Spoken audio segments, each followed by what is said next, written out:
Here we go with another computer. This one's a little bit more interesting than the typical Pentium 4 boring box from the 2000s. This is a Dell Optiplex model GX400. Ooh, scary. So I almost slipped and fall.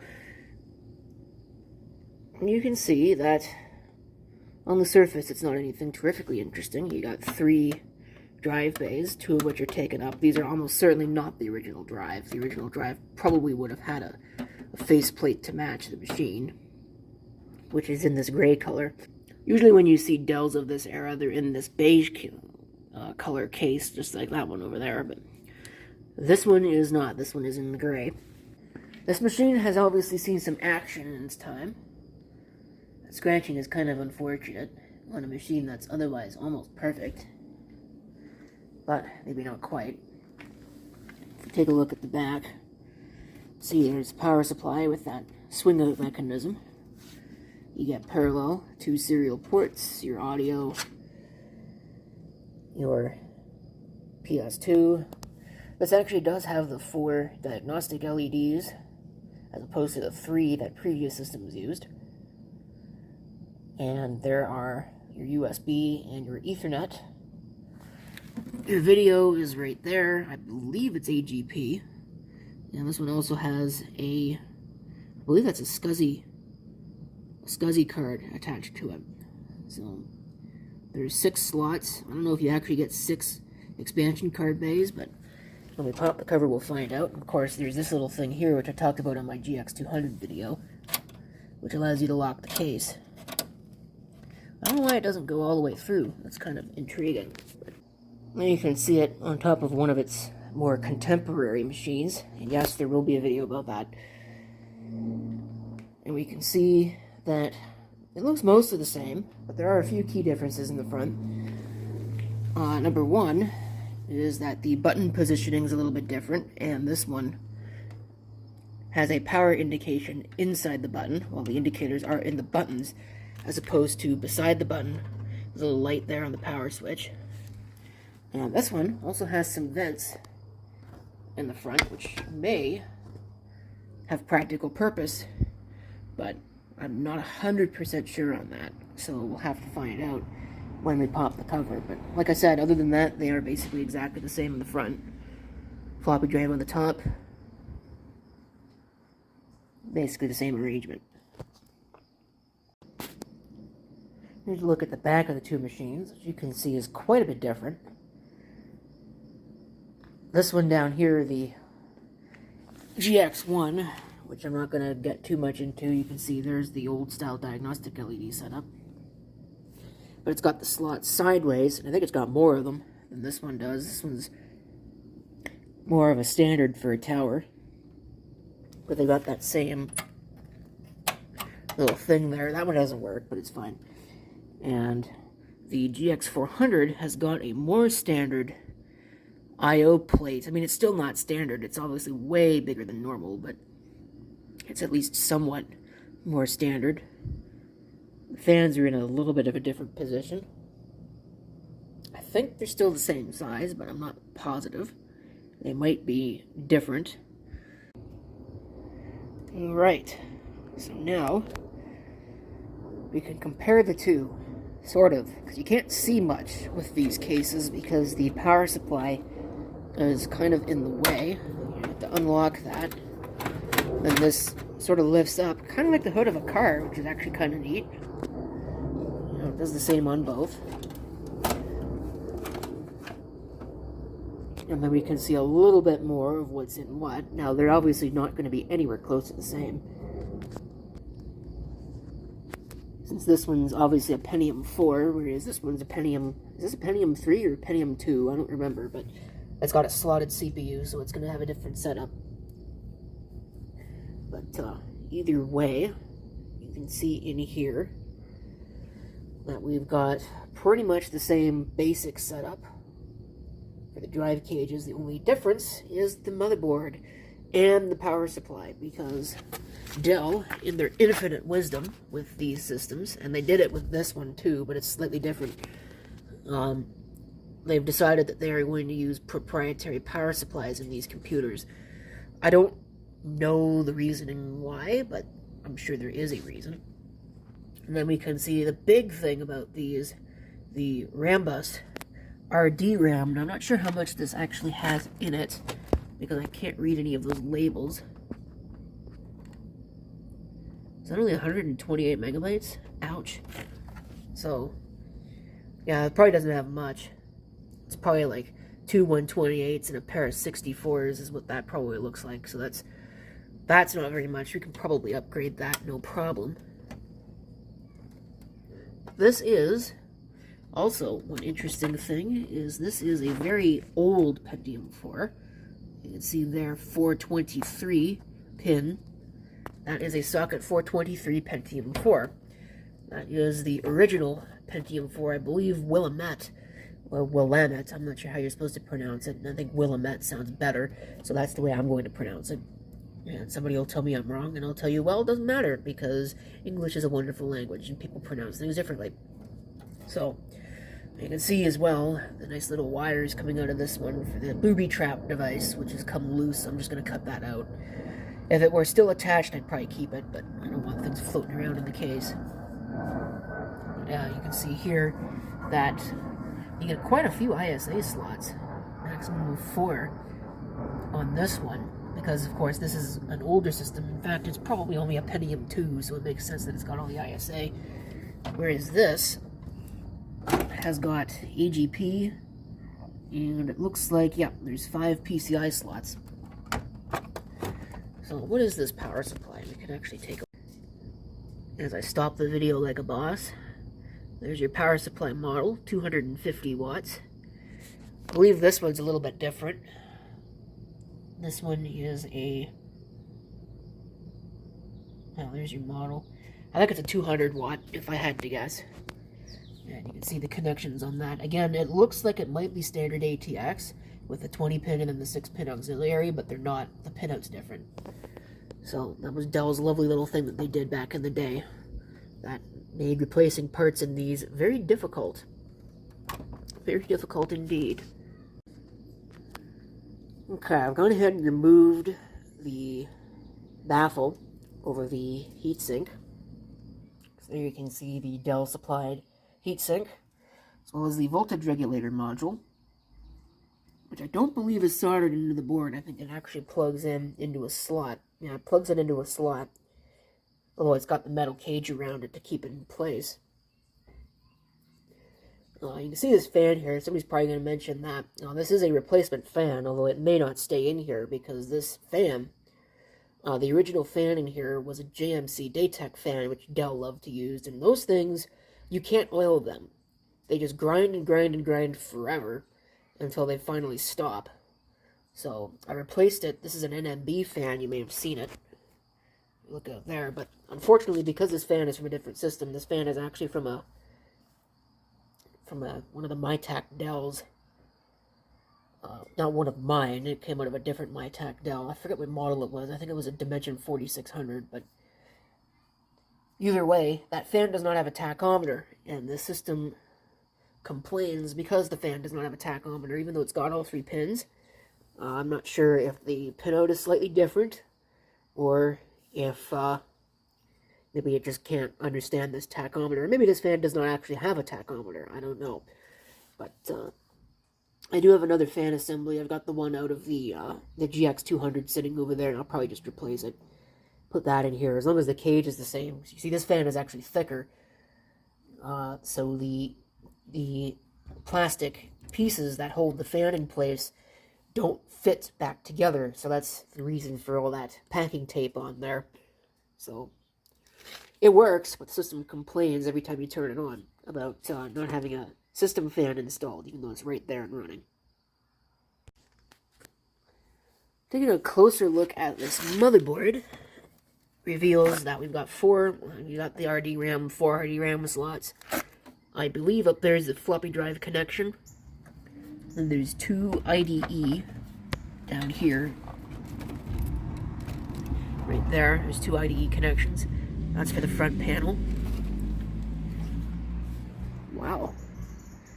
Not entirely convinced that was necessary, but sure. There is the Intel chipset, which I can't actually read. I'm not sure which Intel chipset it is. That'd be the South Bridge. This thing here would be the North Bridge. And if we continue to take a look, there's a battery, there's a little speaker down there. There's probably some chips hiding underneath that. And I'm trying to find the Ethernet chip, where that would be. Ah, there it is. It's a 3-con chip, probably a 3C905 of some description or another. I'm sure this is the original video card. And oh, look at that. It's got a nice, lovely little fan on it that's probably dead. So I'm sure this video card works great. Oh, that is not a SCSI card. That is actually a National Instruments I/O board. So that's kind of intriguing, but probably have no use. I don't have the cables for it, so I'm probably just going to end up pulling that. It's got a hard drive. I'm guessing it's probably the original drive. I can't really tell because that's in there, and I'm not going to take the drive cage out just for that. For whatever reason, it's in the HD2 position. So maybe it's not the original hard drive. I don't know, but this system's another one of those lovely ones that uses these drive cage things. Here's one of them here out of the GX400. It uses the same ones. And it's one way to make a system toolless, and at least the system includes enough to be able to use them later. There's nothing that drives me more nuts than when systems use rails and they don't give you enough rails to actually make use of all the bays, or they give them to you in a bag. And then people who build the system say, well, I don't really care. I'm not going to use them anywhere else. So I'm just going to throw the bag away. And then you end up with a case that's got a whole bunch of drive bays. This isn't a really good example because I don't think this one uses that. But let's say, for example, it did. And I didn't have any of the rails. And I wanted to put, like, say, for example, a card reader right here in a 3.5-inch bay adapter. I couldn't do that if I don't have the rails for this case. It happens all too often, and it's really, really, really irritating. So, alright. So, you see I pulled the booby trap device completely out. There's still some residue on the bottom of the case there, but I don't really care. I just wanted it out, and it was easier than cutting the wires, or at least it was neater than cutting the wires and leaving the devices there. If you're wondering what these are made by AMSICO. And I think I called them reed switches in a video, but that's not actually true. They're magnet switches. So this right here would be your sensor, which it's not going to focus on. Oops. Let me see here. There's your little sensor. Right there, it's a little magnetic sensor. And the other end of the switch, as you might be able to guess, is just a magnet. So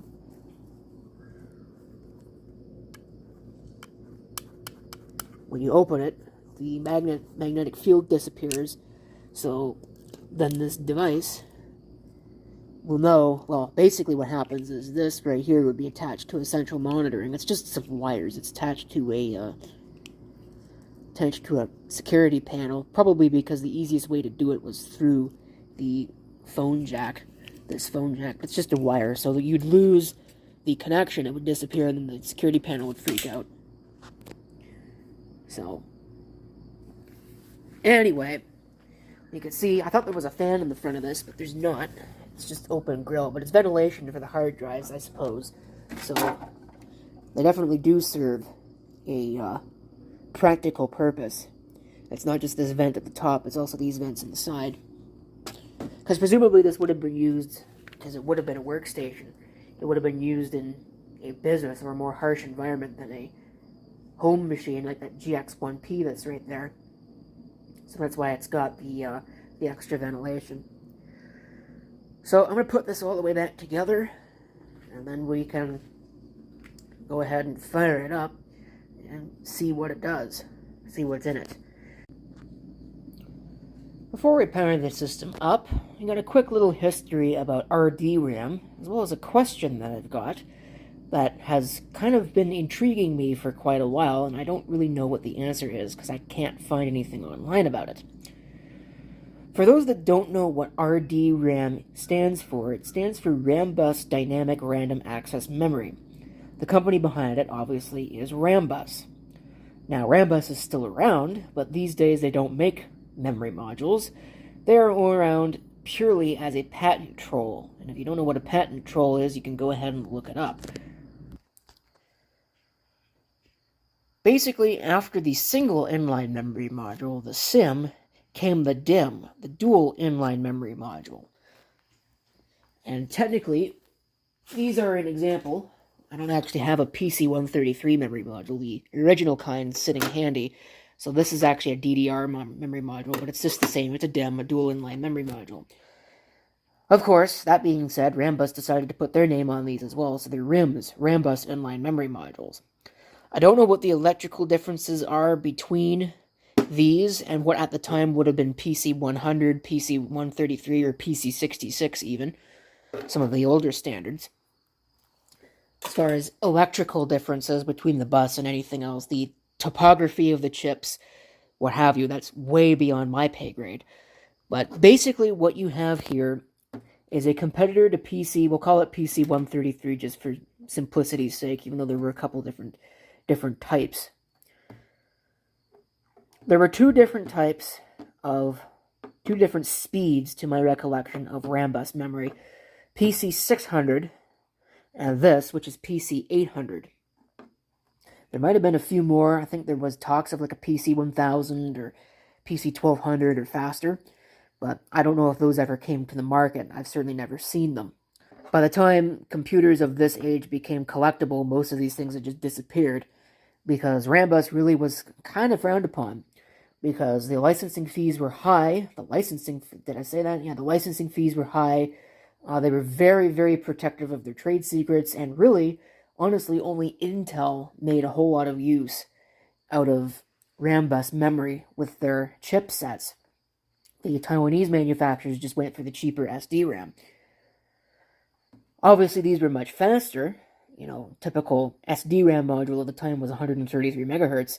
These, I think, are technically 400 megahertz, but they, again, are more closely related to DDR, because a SDRAM module, PC-133, can only do calculations on one portion of the clock cycle, whereas these, which are technically double data rate, can do operations on both sides of the clock cycle, which is why they call it 800. It's the same thing in DDR400, I think, is technically 200 megahertz. But, again, you can even think about it like that. This came way before DDR400, and it's still twice the speed.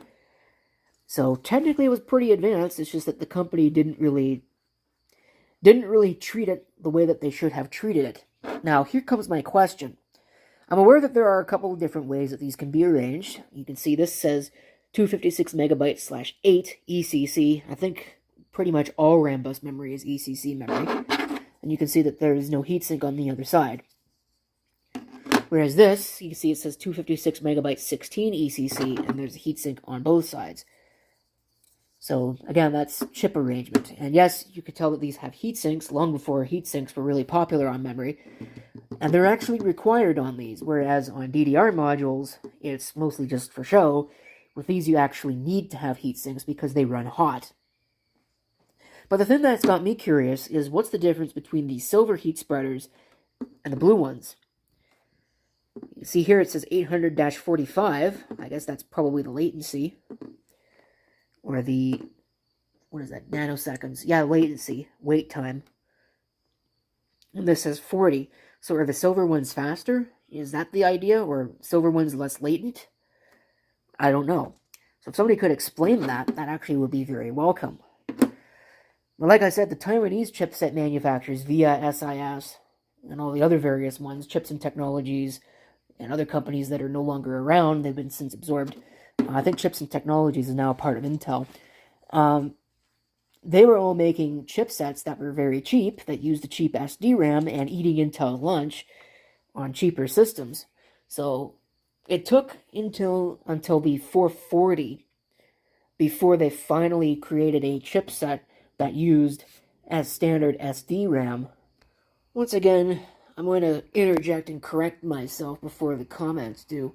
It was not the Intel 440 chipset that was introduced to end the RDRAM craze. It was the Intel 810 chipset.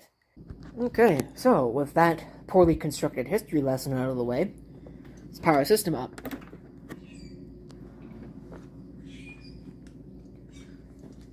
came on for a second and then turned off.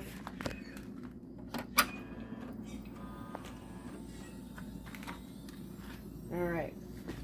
Press F2 to go into the setup. Assuming this keyboard actually works. Which it might not. I think this keyboard might actually be dead. Yeah, I think my keyboard finally failed.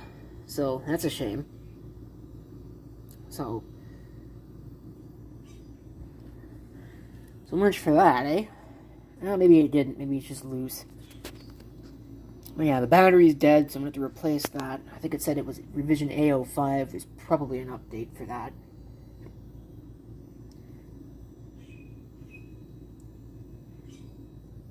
Now here you can see system fan not detected.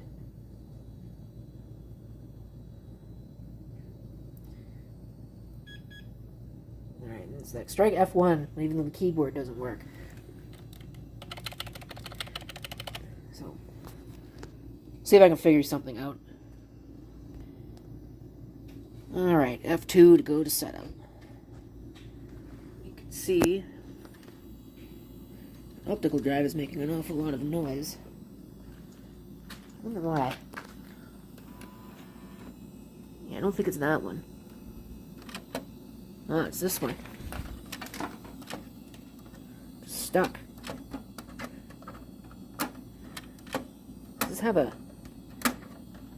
one of these weird... yeah, it does.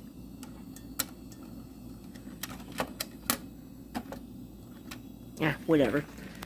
I'll figure it out later. So you can see here, Pentium 4, 1.4 gigahertz. That was a pretty common speed for these older Willamette chips. 256K of cache, level 2. Battery's dead, which is fine.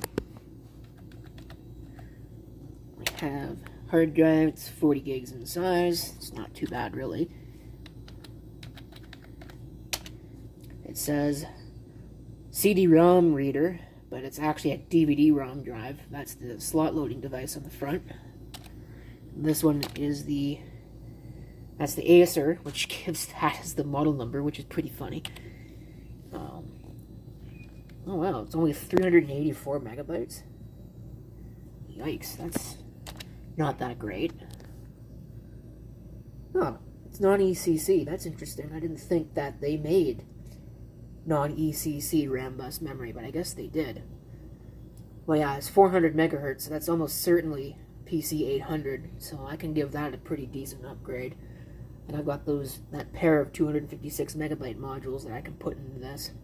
Or I might even have some other ones, some 512s that I could probably throw into this and give it a nice healthy 2 gigs. I'd have to go ahead and look at what's in my RDRAM collection, but it's probably going to get whatever the maximum I can put into it is. Here's CPU information. CPU speed is normal. It's too old to support hyperthreading. That wasn't really a thing yet. So here's your processor ID. You can go ahead and look that up if you wish. 100 megahertz front side bus. So that's a 14 times multiplier on that. If you really want to know the technical details of the CPU. What do we have for integrated devices? Let's see. USB emulation is off. So if I wanted to use a USB keyboard, I couldn't.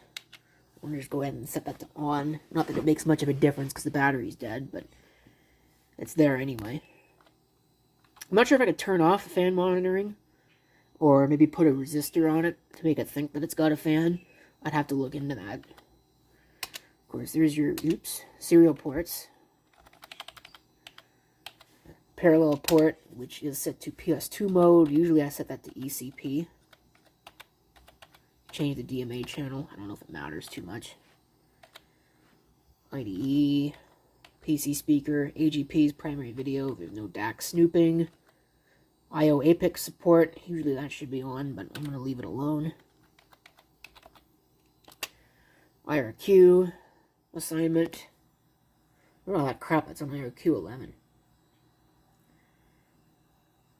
Can I actually change those? Yeah, they got a few different IRQs. I don't want to mess with that too much, though. There's IRQ reservations, if you would like to do so. which, again, I think I mentioned it in a previous video. I've only ever had to really do that once. There's very few instances where you should need to do that. It's mostly for older cards that are not plug-and-play compatible, where you have to set on the card itself what the IRQ address ranges are. So I think on older systems you could actually reserve address ranges, but on these newer ones, really you can only just do IRQs. Security, it's probably just passwords and chassis intrusion and other stuff. Doesn't really matter too much. Port keyboard errors, auto power on is off. Power recovery goes to the last mode that it was in. Although with the battery dead, it defaults to on. System event log. Go ahead and take a look. Looks like the... Ooh, look at that. That's neat. I don't think I've ever seen these things call the battery out specifically as being out of range. So that's intriguing. It also says plus 2 volt battery. It's actually a 3 volt battery. But, you know, far be it from me to be the one to complain. So, yeah, the CPU number 0 fan, I can't see it.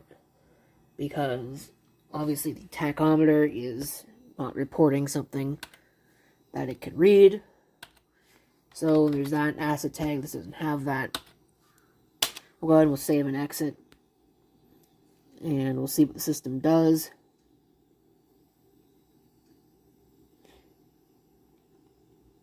What it boots into, probably Windows XP would be my guess.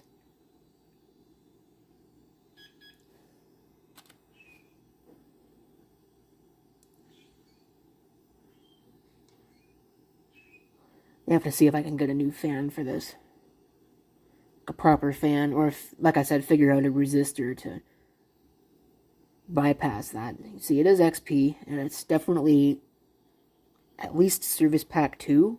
I think Service Pack 1 still kept the Professional or Home Edition designation, but Service Pack 2 got rid of it and changed everybody over to the blue loading bar.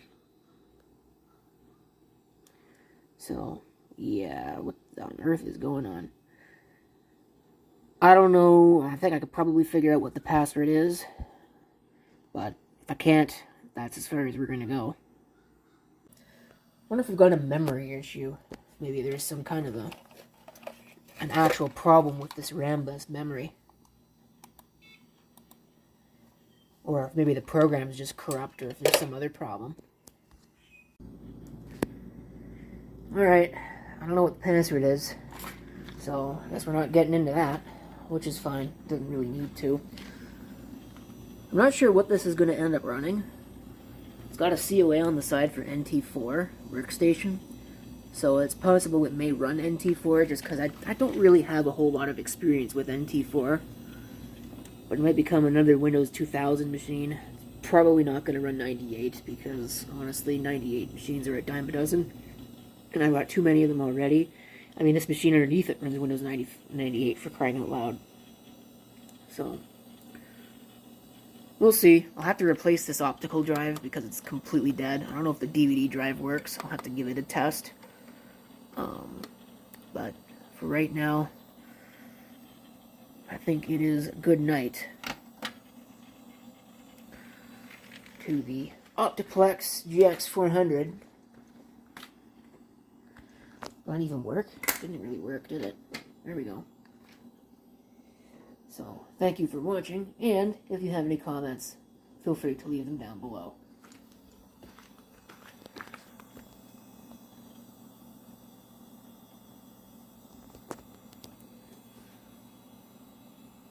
It never shuts off.